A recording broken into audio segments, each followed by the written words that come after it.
Você que vem estudando para o Enem e outros vestibulares, sabe que cartografia envolve, por exemplo, o cálculo de escalas, envolve lá a representação de curvas de nível, né? Muito bem. Mas o Enem, se você pegar o seu histórico, você vai perceber que ele trabalha muito com essa ideia de entendimento do espaço. Então, a representação em si, o que ela pode nos trazer, né?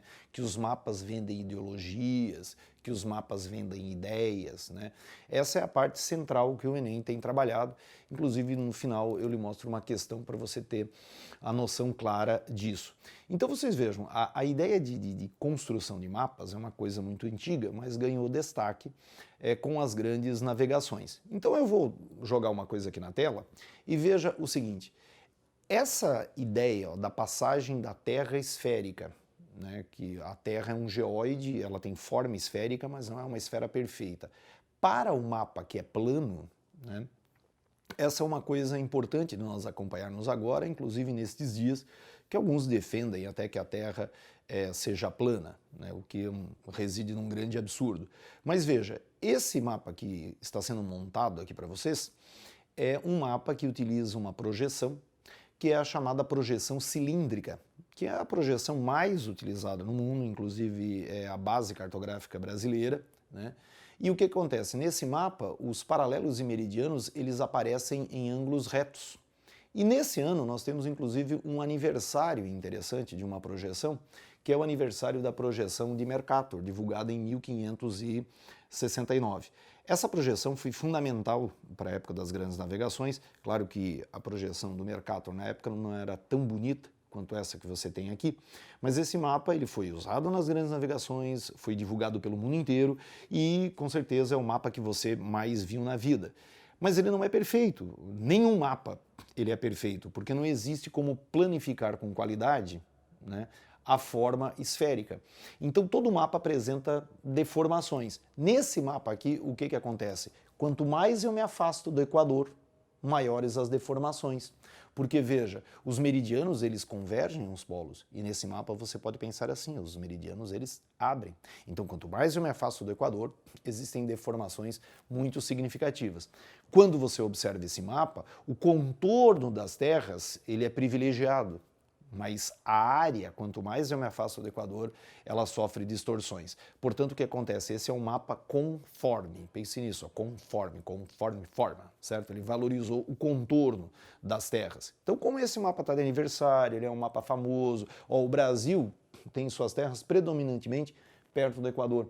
Então, as terras brasileiras não são muito deformadas nessa representação. Agora as terras, como o caso da Groenlândia, veja como ela sofreu deformação.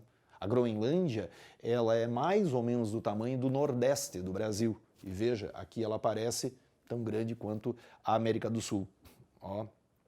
A deformação. Certo? Então o que acontece? Esse é um mapa de Mercator, é um mapa cilíndrico, paralelos e meridianos retos, é como se eu envolvesse a Terra em um cilindro, né? Quanto mais eu afasto do Equador, maiores as deformações. Mas veja, o Enem é uma prova bastante crítica.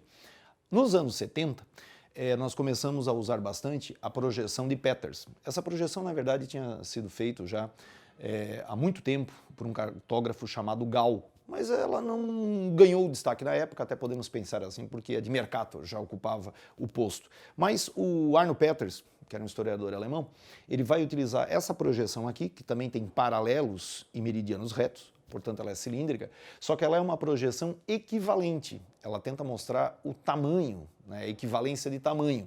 Se puxarmos aquele exemplo da Groenlândia, agora você realmente observa que a Groenlândia é menor do que o Brasil. Mas daí as deformações na representação de forma aqui foram bastante significativas.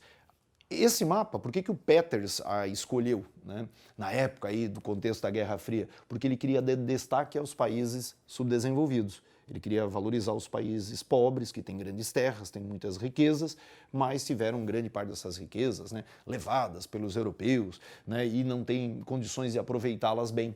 Então esse mapa era chamado assim de um mapa terceiro-mundista. Mercator, né, valorizou a forma, e ele que criou muito essa ideia, tá vendo, de que a Europa está no centro, eurocêntrico, no meio e em cima né, no mapa. Já o mapa de Peters, ou Peters-Gal, a ideia foi justamente dar destaque para quem? Para os países subdesenvolvidos. O Peters até sugeria em algumas situações que o mapa dele fosse usado de modo invertido, o que não tem erro algum, certo? Nós sempre temos essa ideia de que o norte é para cima por uma imposição, né, muito até europeia, dos conhecimentos que vieram dos árabes e tal. Mas veja, eu não sei, né, se isso realmente é assim, não sabemos, não temos referência no espaço, portanto mostrar a Terra com o norte para baixo também não seria um equívoco. Mas ó, essa é a outra variante, né, aí da projeção cilíndrica, a projeção de Mercator.